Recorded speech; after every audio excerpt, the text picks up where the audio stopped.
Previously on Fallstreak. I just wanted to save the game, honestly. There once was a village in a faraway land. A bedtime story we had heard many times already, once we never grew tired of. Once again, Mother was telling it to us. One day, the air of the land turned cold. Winter, a time of scarcity in which the sky and earth slumbered. Having never experienced winter's chill before, the villagers did not know what to do. And so they decided to send a messenger to the heavens to ask for guidance. The rainbow crow, a bird with big, beautiful feathers that shone like prisms, offered to make the long journey. It braved the cold, harsh winds of winter until it reached the heavens, where it was rewarded with the gift of fire. But when it returned to the village with the gift, it was no longer the same. The fire had scorched its beautiful feathers away so it could no longer fly, and the smoke had stripped it of its voice. The rainbow crow was no longer beautiful and could no longer sing. But the people did not care. They honored the rainbow crow's noble sacrifice, for the fire it brought home allowed them to weather the cold winter. The rainbow crow lived the rest of its life out happily, surrounded by the laughter and smiles of the villagers it had saved. No matter how many times I heard it, I loved the story. A bird with rainbow feathers. That would look really pretty, right, Mommy? I suppose. Oh yeah, Mommy? I heard that's not the real ending, but there's more to the story. You know what happens, right, Mommy? Tell us, tell us. I also wanted to hear. I see. You want to hear the true story. Yeah, I want to hear more about the rainbow crow. I nod energetically alongside Kalia. Very well. Mother seemed conflicted, but eventually she acquiesces. The truth is, the rainbow crow had a child. A child with beautiful rainbow feathers and a lovely singing voice, just like the rainbow crow once had. However, when the young rainbow crow was but a chick, a villager dropped it by accident. The young rainbow crow became terrified of human beings and could not live in the village. Instead, it lived alone in a nearby forest. While unable to join in itself, the rainbow crow would often visit to listen to its child's innocent song. So even though the young rainbow crow became lonely at times, it was still happy. One day, a poor abandoned child wandered into the depths of the forest and heard the young rainbow crow's song. Even though the bird was scared of human beings, it took pity on the starving child. So it picked off one of its beautiful, priceless feathers and gave it to the child. The child brought it back to the family that had abandoned him. Pleased, they let him live with them again. However, upon hearing of this story, countless people rushed into the forest one after another, each telling the young rainbow crow of how poor and unfortunate they were.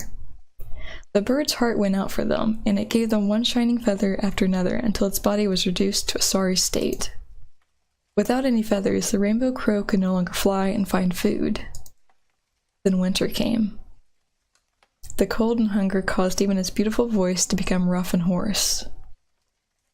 It was as it shivered in the snow that the child from right before appeared in front of it. The child told it that he was searching for a beautiful bird with a lovely singing voice in order to repay his debts. The young rainbow crow was overjoyed. That was me, it croaked. Please, would you not keep me warm in your chest? But the child took one glance at the ugly featherless bird and called it a liar. Cutting down the bird, the child cooked it over fire and ate it before continuing on with his quest. Oh my god! This game. It was at that time that the rainbow crow caught word of beautiful rainbow feathers being sold throughout the village.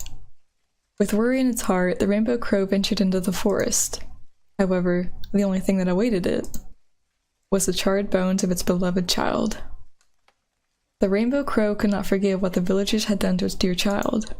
In rage and grief, the rainbow crow swallowed the gift of fire from the heavens. Its body became wreathed in flames, setting the village on fire. But even after the village turned to ash, the rainbow crow did not stop burning. For the gift of fire was eternal and could not be extinguished. To this day, the rainbow crow wanders the earth, burning everything in its path as it cries out for its lost child. What a lovely story! This game's full of lovely stories.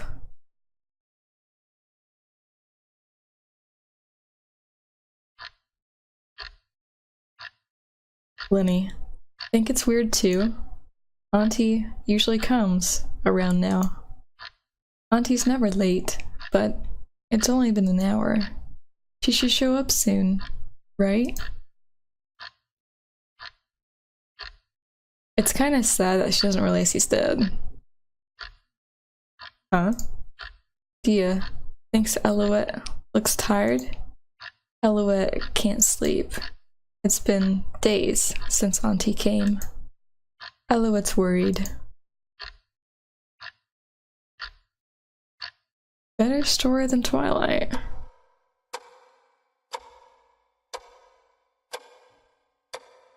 The front door that Auntie always came through. I stare at it.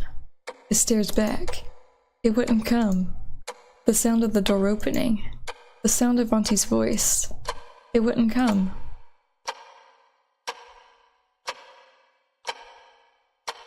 That creepy ticking. Auntie, Auntie! No more. I can't take it anymore. I throw open the door. I run into the mist. Auntie, where are you? Where are you? No matter where I go, I don't go anywhere. No matter what I see, no one's there. No. I can't let the mist win. Alouette wants to go there. Alouette wants to go where Auntie is. I pictured in my head Auntie's house. Even though I hadn't been there in a long time, it was clear. The reason it was clear was because it was right before me. Yes, right before me. Currently trying a 100% soda dungeon. How's that going? Closing my eyes, I throw open the mist. The sound of the door opening. Auntie, Auntie! I run through the house and call out for her. Where are you, Auntie? I check the kitchen. I check the bathroom. But Auntie was nowhere to be found. Sleeping. Auntie must be sleeping.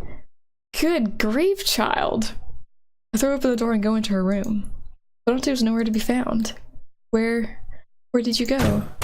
I pull out the drawers, look under the bed. Auntie was nowhere to be found. The closet. The closet. She must be in there. I grab the closet and pull as hard as I can, but it doesn't budge. Please, please come out. Don't leave Alouette all alone. Auntie. Auntie. With a big noise, the closet comes open.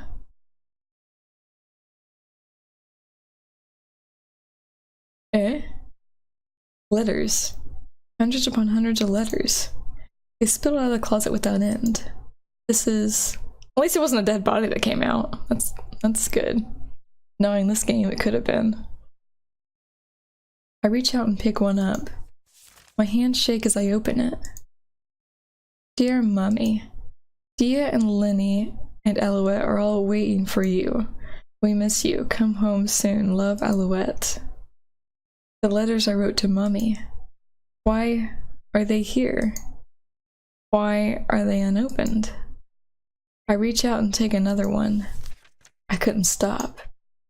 Dear Mummy, Auntie saw Alouette having trouble writing the letters, so she said she'd help write them and promised to send them to you. Auntie had such a nice handwriting, don't you think, Mummy? We miss you. Come home soon. Love, Alouette. Dear Mummy, Dia and Lenny still sleep a lot, and Pop-Pop hasn't come home from work yet. It's lonely without you. Auntie's always kind, so it's okay.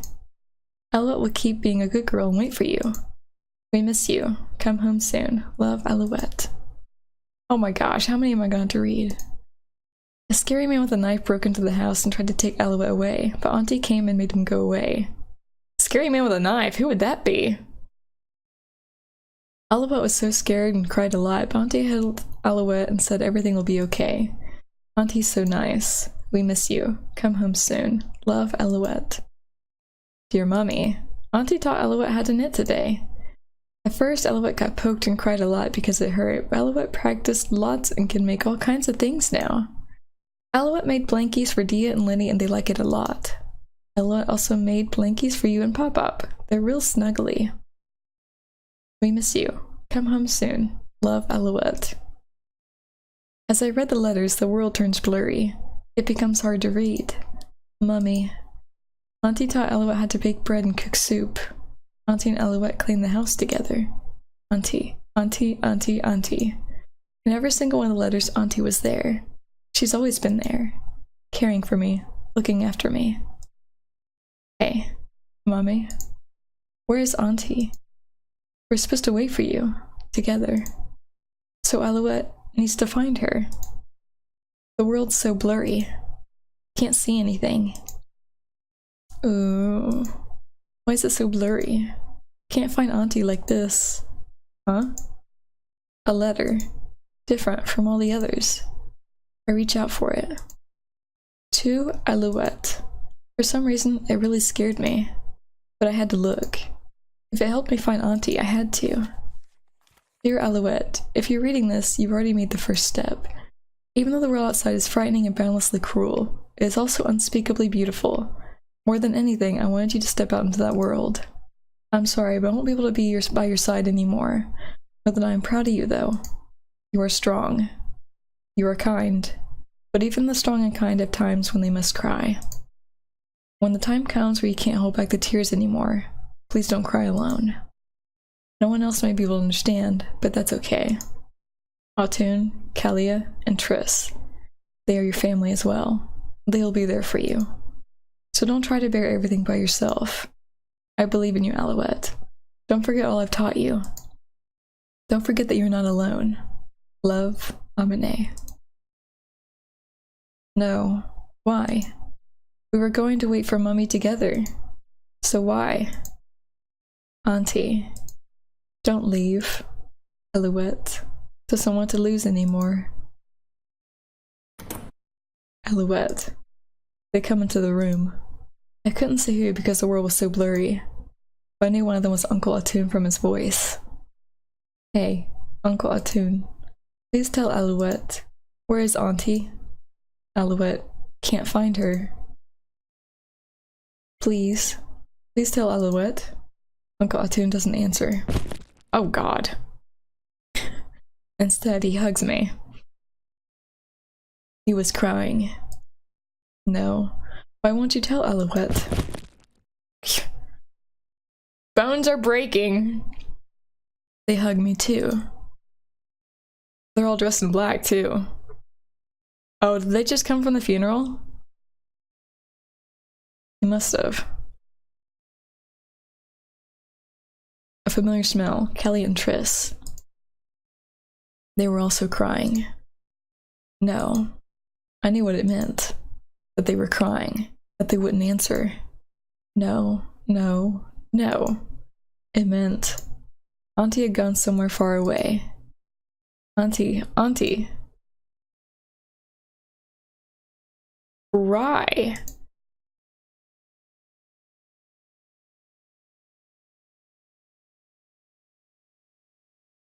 At least she made her way over here.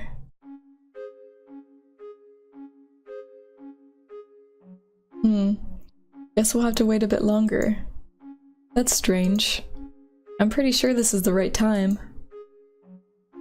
Food. Eviget's garden. A bewitching field of flowers has sprung up in the southern wastelands following the fire collapse. What the heck, Daddy? Where's the food? A picnic was supposed to have been set up by the time we got here, but the only thing that greeted us was some bloke snoozing carelessly in the grass. Wake up, I'm hungry. What's going on? The bloke murmurs wearily as Kalia's fussing awakens him.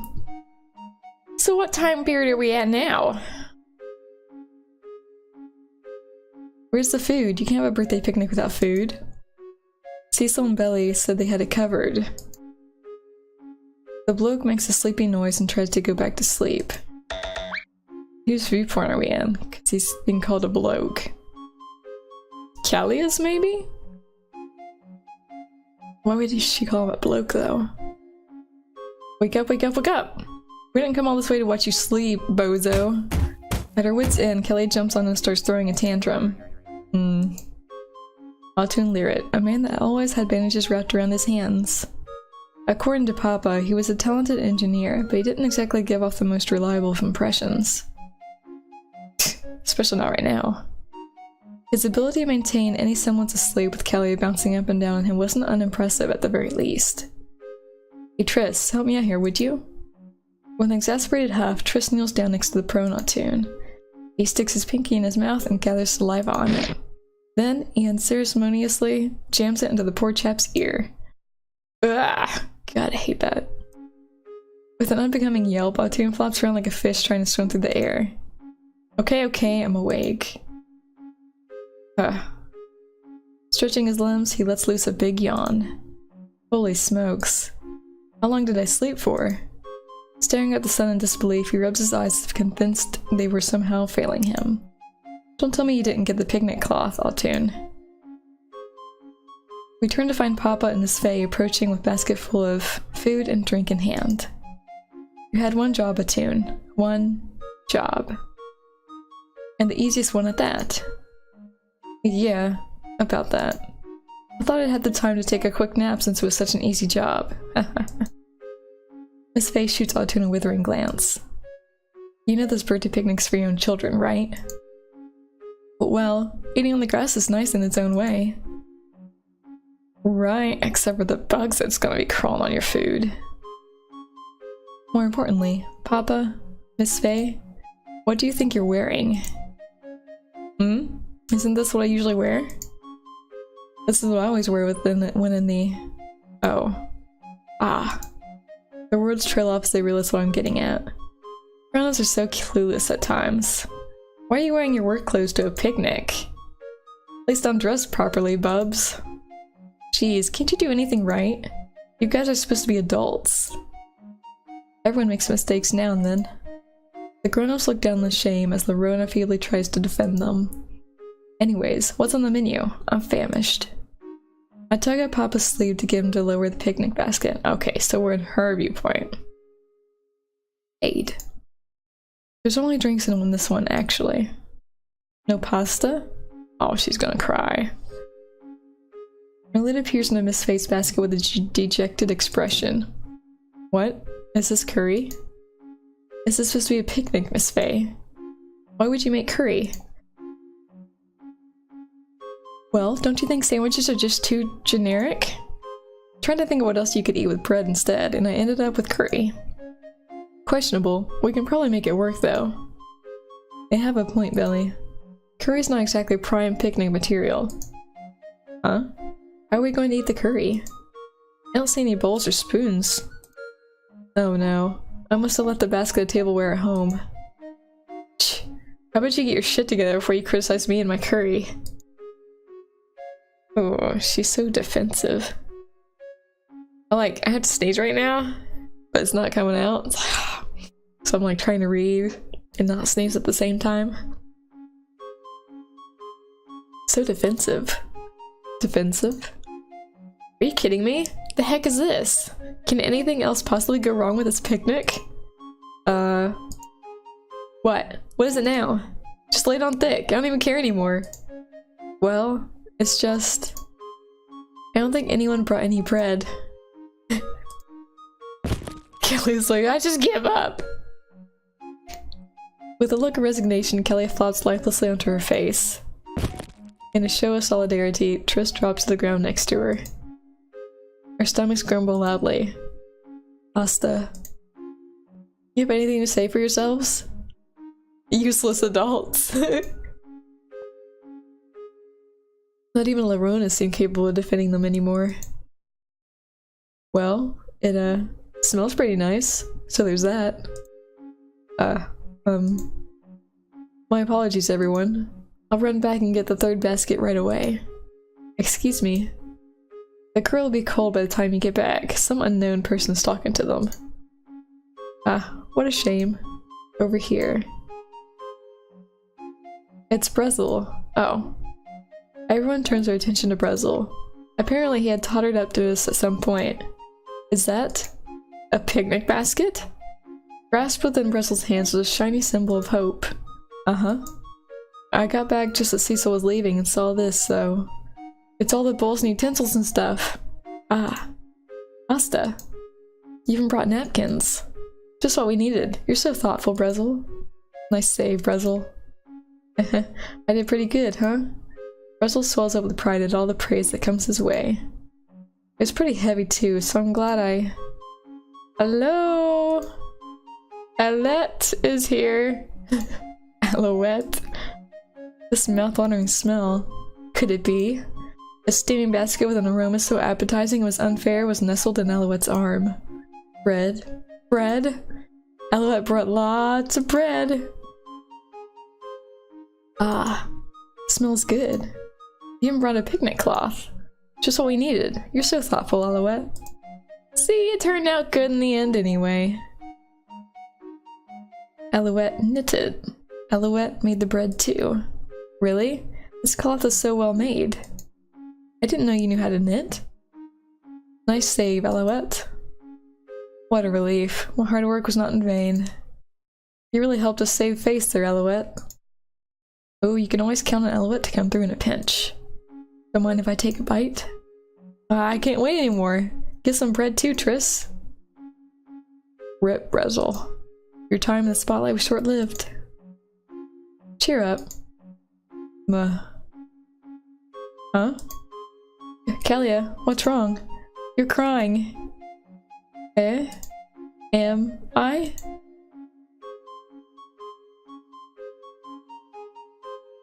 Upon closer inspection, both Altu and Triss had tears in their eyes as well. Okay, calm down. We get it. The bread's good. Don't mind me. Just something in my eye.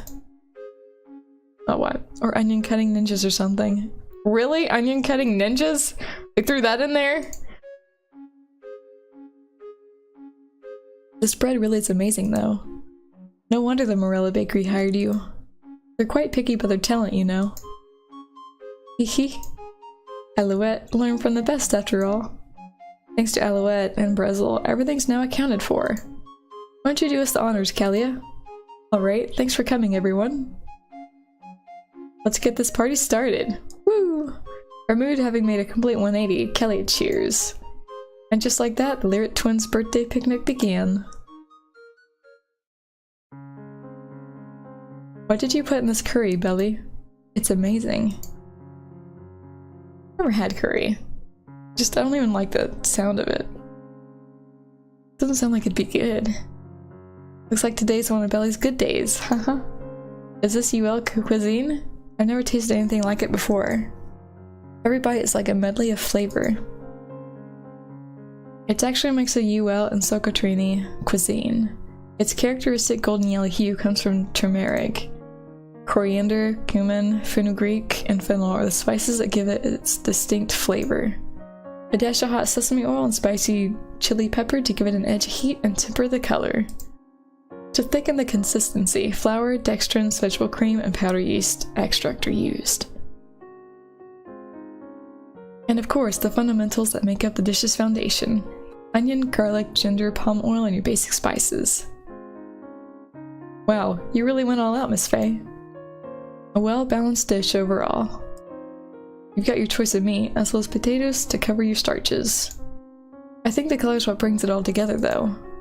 The curry's inherent golden yellow in conjunction with the orange of the carrots and the touch of green that the chive and scallion garnish offer make for quite the palatable palette. I can't help but feel there's more behind this taste, though. There may or may not be some secret ingredients from my experiments as well. Is this really safe to eat? We'll see. Last time you said that I spent all night on the toilet. Jokes aside, the supplemental seasoning I incorporated soy sauce and UL fish sauce. Fish sauce? That's weird. I don't like the taste of fish at all, but this is great! That's what's truly curious. Pungent as it may be, due to the extended fermentation process, it doesn't even taste remotely like fish.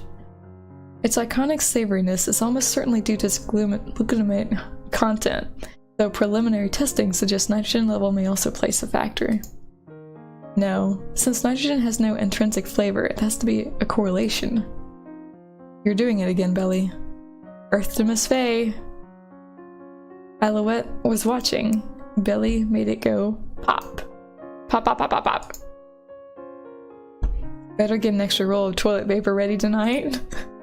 Last time we ran out and I had to use my bandages. Oh, no. What the heck, Daddy? That's disgusting. People are eating. Nom nom. That was just a joke. Before he could finish the sentence, Kelly had drop-kicked Sails into his gut. It's always me! Aw, Kelly, look, you've gone and made a mess again. You're one to talk, Daddy. This is all your fault. Sorry, Lorona. It happens. Way too often it does. Even if this is slightly maybe might be my fault, you can't get mad because I'm the birthday girl. That's not how any of this works. It's always a wise choice to not send your Kelly and missile magnets. You put the pasta in your curry? You're so silly, Nolita. How is it? The pasta, I mean. Normal. Flavorless. It's okay. Mr. Demolier's pasta is better. Wow, way to shut him down. You haven't improved much. He's gonna cry now! Leave it to Nolita to deliver savage blows without batting an eye. Perhaps you could try taking more risk in your cooking? You strike me as someone who would approach it conservatively, Brezel. To be fair, it takes a lot of mastery to make food like pasta stand out. It's easier to make complex recipes with many parts your own than something as simple as fundamental as pasta. That's why I think Alouette's bread is so impressive. Brezel needs to attack it. Pow pow. This is my kitchen, bub. That's what Brezel has to do. I don't get it at all. Bathed in the warmth of each other's company, the 10 of us dig into our heart's content.